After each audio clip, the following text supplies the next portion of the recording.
welcome to KYD, another real-time intro. Update. Which is kind of fun, because then we can talk about the episode. Yes. And of course we're doing this to remind everybody that the KYD hats available only for another week. 1 week, but we want to say Happy Thanksgiving! Yes. And also thank you so much for swiping those hats. It has been so much fun to see where they're going. Okay, I have a list in order of how many. So the United States came in first, obviously. Yeah. Canada, Australia, New Zealand, United Kingdom, Germany, Finland, Denmark, Belgium.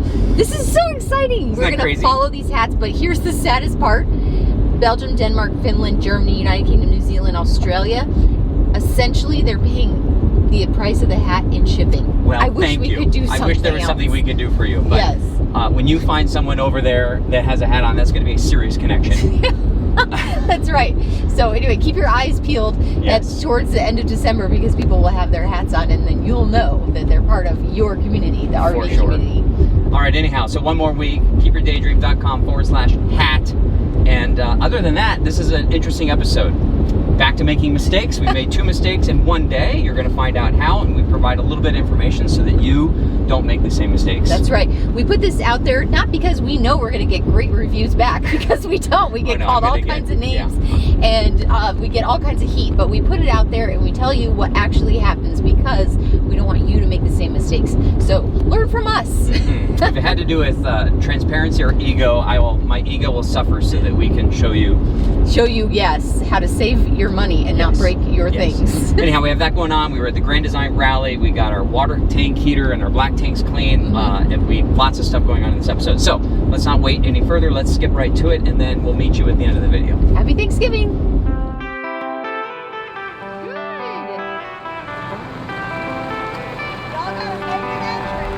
Really? You know, if you look at the schedule, there's events here. Yeah. No. No way. Good boy, Charlie. Good boy, Charlie. Now, speaking of the rally, how many people enjoyed backing up in front of 900 of your friends? My goodness.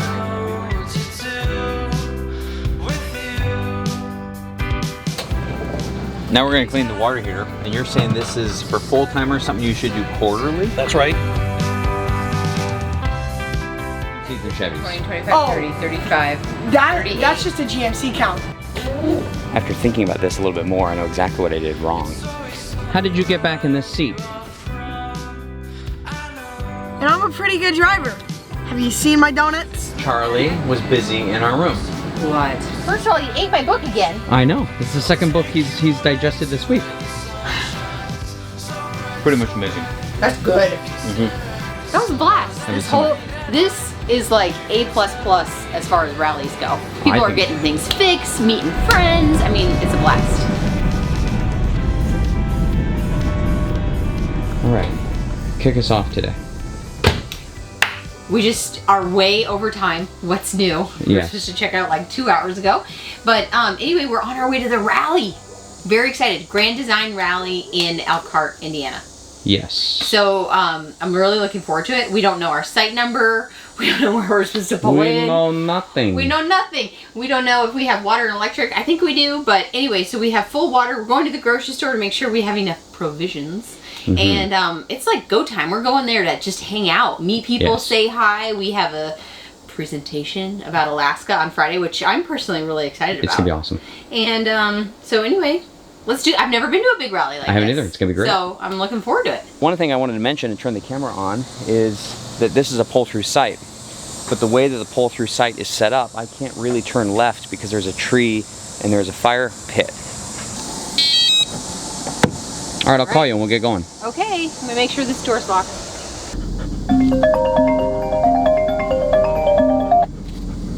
Hey there. Hi. Okay, we Okay, so you're really going to want to concentrate back for a little bit because these 2 twin trees are tight. Okay.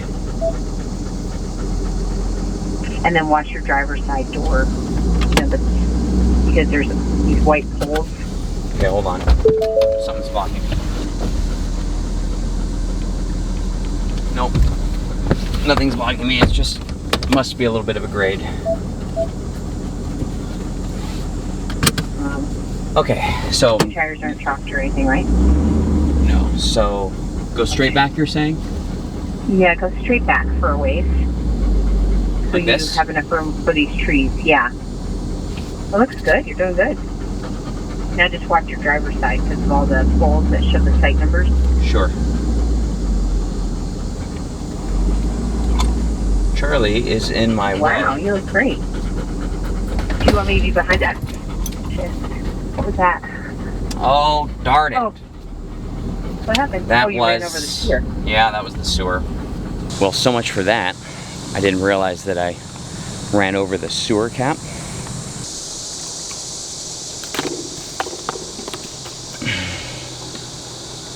Okay. I never damaged anything in an RV park before, so let's see what happens. Yeah, let's go tell him and see what happens. Should we pick up the shrapnel so that nobody runs over it? Sure. Well, that really blows, but at the same time, I still would not have been able to make that right-hand turn. So I suppose the lesson learned here is that I should have done a better job investigating everything on the ground that I could potentially hit. The problem is when you start backing out of sights and turning around, the truck gets put at an angle where it goes way outside of the parameters that you think it will cover. And so I suppose I'm sharing this so that if you're in this situation, you can look for sewer caps. It'll be on my mental checklist now. Let's go see what they say. Yes. Yeah, he was a bit difficult too because he was sitting here and he was blocking my mirror. So this guy needs to go in his seat. We do have a harness for him. We can seatbelt him. Well, he stays in the back. It's just when you're gone, this is the seat he likes. Apparently Okay. when you're here, this is the seat he likes. Yes. Oh, hi. She said she confirmed my cell phone number and wrote it down and said she'll contact the maintenance guy. And she says we'll be in touch if there's anything more. Great. So, I mean, it's not the end of the world if they end up like sending us a bill for the plumbing. But I would also imagine that some of that stuff happens, so I don't know. Yeah. We did our part, Yeah. and that's the important part. All right, I put in a grocery store. Okay. It adds a little bit of time. It does. So you were using your phone? Yeah. Put that in. Are you ready? Let's go. Turn left onto Indiana 120 East. We haven't broken stuff in a while, have we? Should we knock on some wood or something? It's not really wood.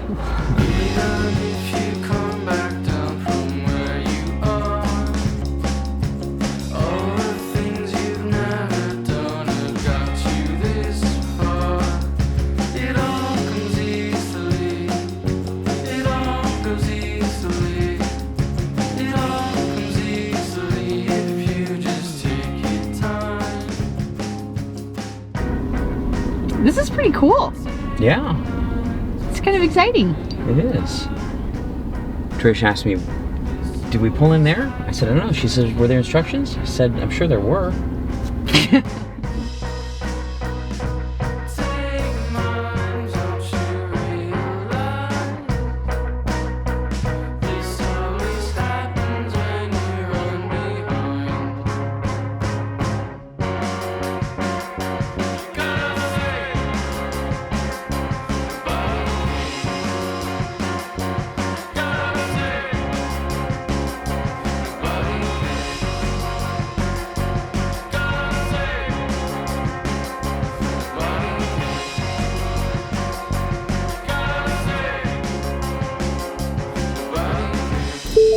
Hey, how did you get back in this seat? I'm having a hard time, Charlie, back in our trailer when you are in front of my mirror. Okay? Oh, hey there. Hi. Charlie's back in the seat blocking my mirror again. Yes. What am I gonna do about him? Hey, I have Carson. Caleb sit with him.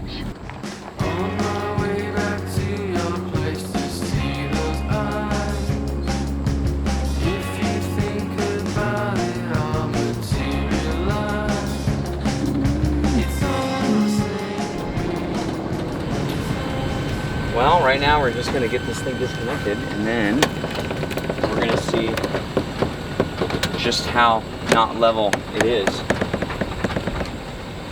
There they go. Oh dear. That's not good. Well, it's not bad either. with 6 hydraulics. Whoop. Oh dear. Should we pull forward? Mark. Oh, so I'll tell you what happened. The sight is sloping down forward, and the sight is sloping down sideways. And so I chalk up both the tires so that I can disconnect. And then when I click auto level, it first adjusts it front to back, and then it brings it up left to right. Well, when it brings it up left to right, it takes the tire off of the chalk, which means I lost my chalk. And because we're sloped down this way, the rig starts sliding down this way, bending the 2 front stabilizers. You can see that it's bent right there. Totally my fault. But now I have to remedy the situation. So I think I'll get right back to you. I need to figure out how I'm going to hook up. I'll get right back to you. My plan is to reconnect it. Okay. Pull forward and get it level. Uh-huh. And see if these stabilizers go up and down and see if I've totally damaged them. I think where the pin is, I can get it into the pin box. Okay. Into the 5th wheel. So I'd like to try that. Obviously, I don't First. want to jeopardize having the 5th wheel fall on the truck and then having a truck issue. So, Wait, why would that happen? well, because if I have to lower the rig and let's say it gave out, it would fall into the truck. Oh yeah.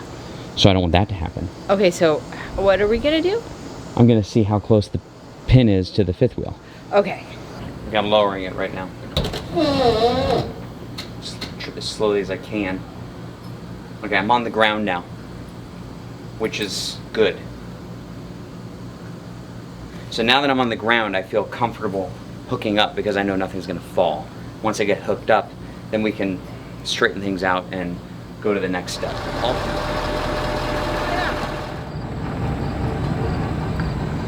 We're hooked up to the 5th wheel.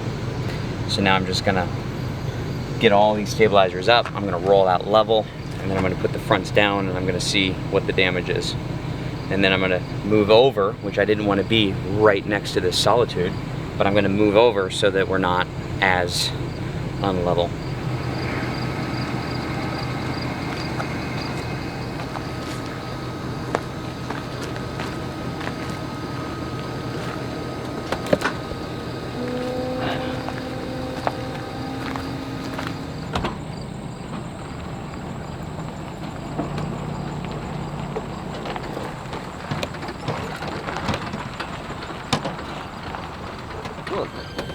So you're saying if there was a problem, they'd be leaking? Yeah, they wouldn't be going nowhere.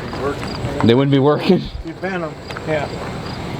Yeah, if you bent them, they wouldn't work. Yeah. Now they made That all one's sorts dry. of noise. Oh, I'm sure they did if they were in a bind. Okay. Bringing them back up.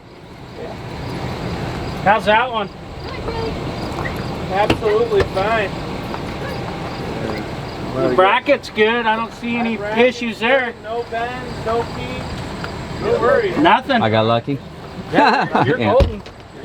And it was just the front 2 that were down? Well, I had them all down. I was completely disconnected. Well, this side's not going to be an issue on the rear. The fronts are going to take most of the brunt. So, no, I don't see any issues. There you go.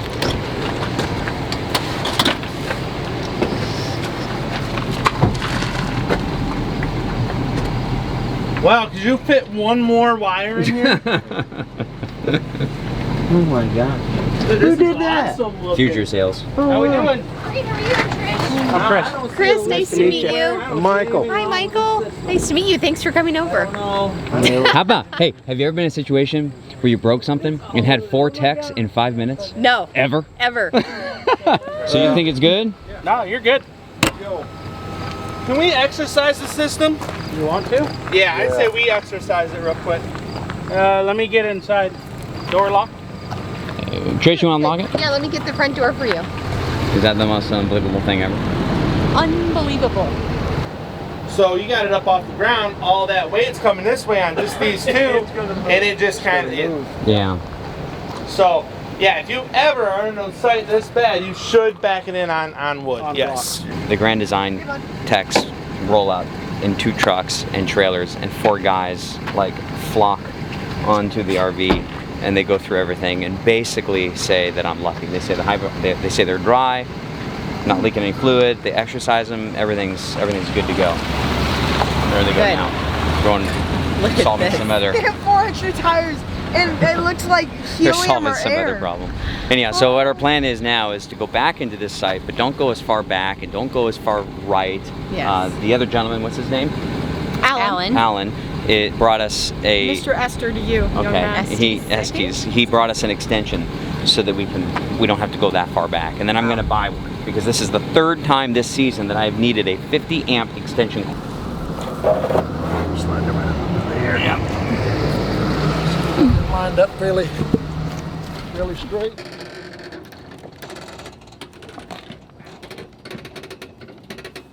About 3 feet, a little bit more.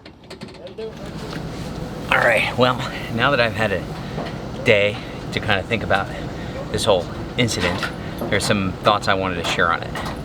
One is, you know, the first time we hit auto level and one side of the rig, all 3 tires went up off the ground, we were in Kentucky. And when I mentioned that on that episode, there was a tremendous amount of comments that said, oh yeah, it happens to me all the time, don't worry about it. But something that I don't think anyone has really mentioned, at least not to me, is the fact that when they come up off the ground, you lose your chock. And if you lose your chock, nothing's holding back this side of the rig.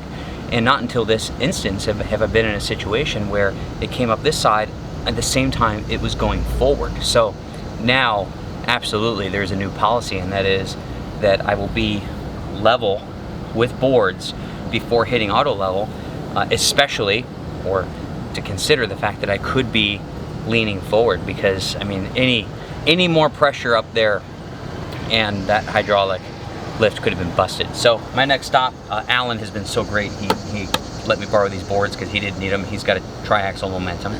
So our next stop will be at Home Depot so that we can get some boards cut and we can get prepared. But I think it's important, if you're in the same situation with the hydraulic level, is to just level up.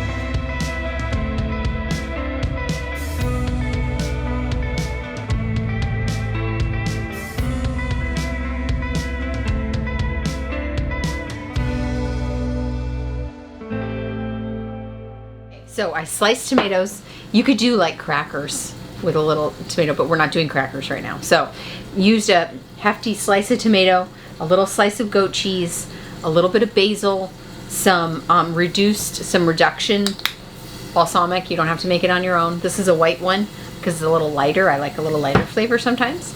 And then, so what do we have? We have tomato, goat cheese, basil, balsamic, and some crushed pistachios. Yum. Let's try them. And I'm making salmon. They're supposed to go together, but the dinner is kind of not coming together quickly. So Yes. we'll eat this. I'm starving. I have to. Pretty much amazing. That's good. You making round 2? I'm making round 2. I'm using the scraps of the tomatoes because it tastes so good. All right, what did you do to the salmon? I just found a citrus salt. I love finding just random little different flavors so Okay. our food doesn't taste the same all the time. Okay. And so I'm just pan searing it. I put this little nifty lid on it. I love this thing. And then, I don't know. We'll see how it turns out. The store for the first time since we've had a fixed fridge. Look at this.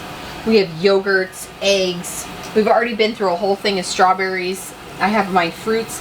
There's really nothing better than cold watermelon. Watermelon sitting on the counter is fine, but cold watermelon is just like, Yes.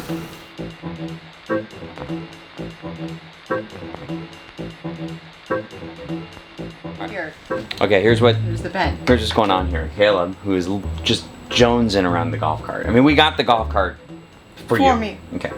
So he was taking Trish and I around, and I was looking around, and I was like, yeah, there's a lot of Fords here. And then I thought to myself, I wonder how many are here. I wonder how many Fords are here compared to Chevys, compared to Ram, and Caleb got the idea of other. So I told Caleb I'd pay him $20 if he'd take the golf cart and go through the entire... It's a big place. It's huge. May I It's say huge. one thing? That the joke. Okay, here's the reason why Ford has such a big box. Because the Rams and the Chevys, they might be in the shop. You know what I mean? It might be getting fixed up. Wow. The comments on this video. Wow. That's another. Ford. Well, that's on tow vehicles. So Okay, fine. no, okay, so one. Ram. Okay, that's a Ram. One. GMC. Wow. All right. GMC. Oh, wait, we never put GMC on there. Chevy GMC. Oh, okay.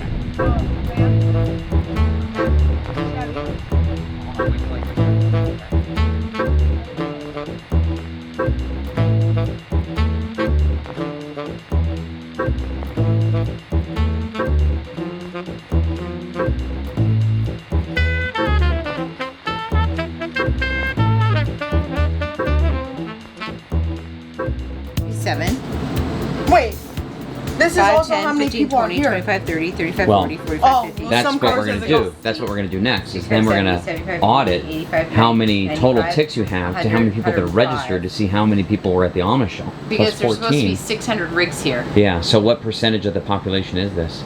I swear all the Ford owners just must have be all out to lunch. 1.8. Don't say that. Yeah. Plus 246, 428 plus 14. So that's 442 minus 600. So we're missing about 158 trucks. Maybe they were stolen. If they're Fords, you know, people want them. People They're want those. desirable. Yeah, they're hot. Ford came in at 182. GMC and Chevy combined 246. And Ram 26. Frankly, I'm shocked. Now look, if I wanted to manipulate the data, like to win, right? Which is what, unfortunately, Is Ford winning? Is that what you're saying? I could have made Ford win by simply separating GMC from Chevy.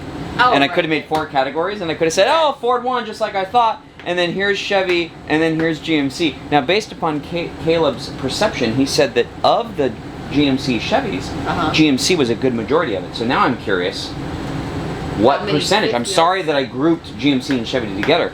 A, because now Ford lost, and B, because now I don't know of what percentage. The way that Caleb put it, he made it kind of seem like 80% of the trucks in the GM category were GMC. Anyhow, so like, just know that if we were biased, then these are the kind of games that people play.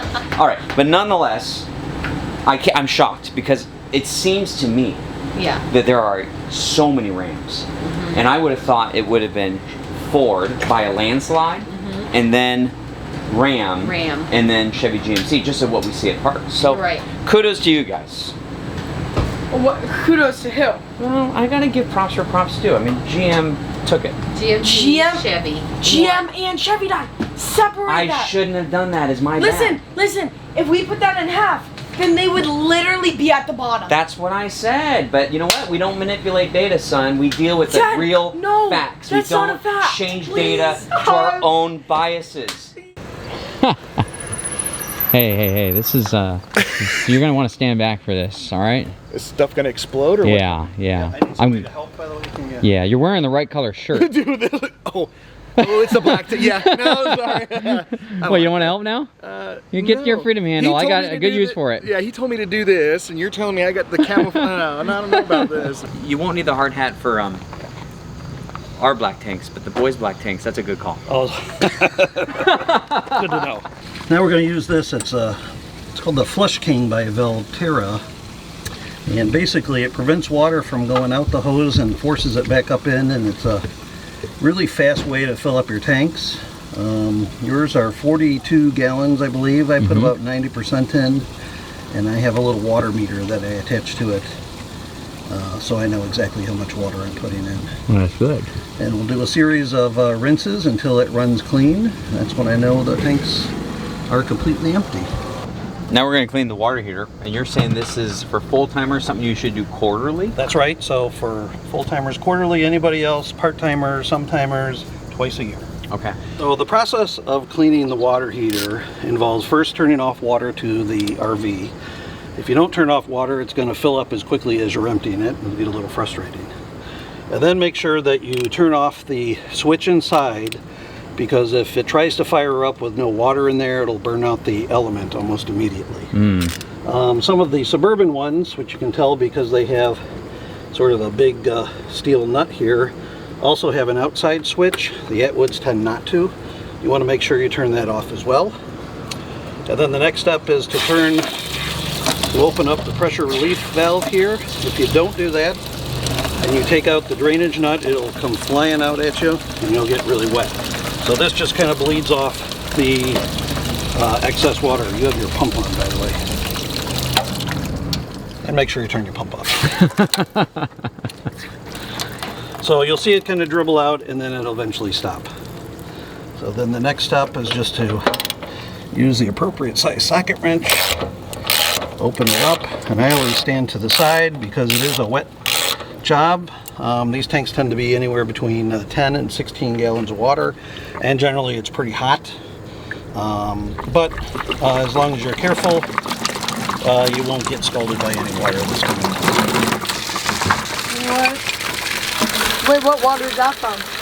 That's a water heater. Water heater? Which I think is a 12-gallon tank. Yes. And you got 2 5-gallon buckets. Yes. So we're going to do a little bit of shuffling here really quick. So anyway, Or we're gonna confirm how many gallons it really is. Yeah. So anyway, this is the anode. It's usually made of aluminum, zinc, or magnesium, and there are different uses for the two different ones. One's good for hard water. The other one's good for soft water. The most common one to find is magnesium, and it tends to be the lightest of them. And you can see where the water has eaten away. Gosh, in only 4 months. Yeah. So it, again, depends on the quality of water that you're using, whether you have filters. But in any event, it's going to get eaten away even if you had something like 3 or 4 filters. There's a copper wire that goes down through the middle of it, and the magnesium or aluminum zinc is adhered to the copper wire. And you can see how the water has eaten things away. It tends to kind of pit things here for a while, and then it'll really start to go to town here at the bottom, and it'll start to eat up, and you'll start to see that wire. It's very hot. It's called a RV water heater flush wire. Oh, okay.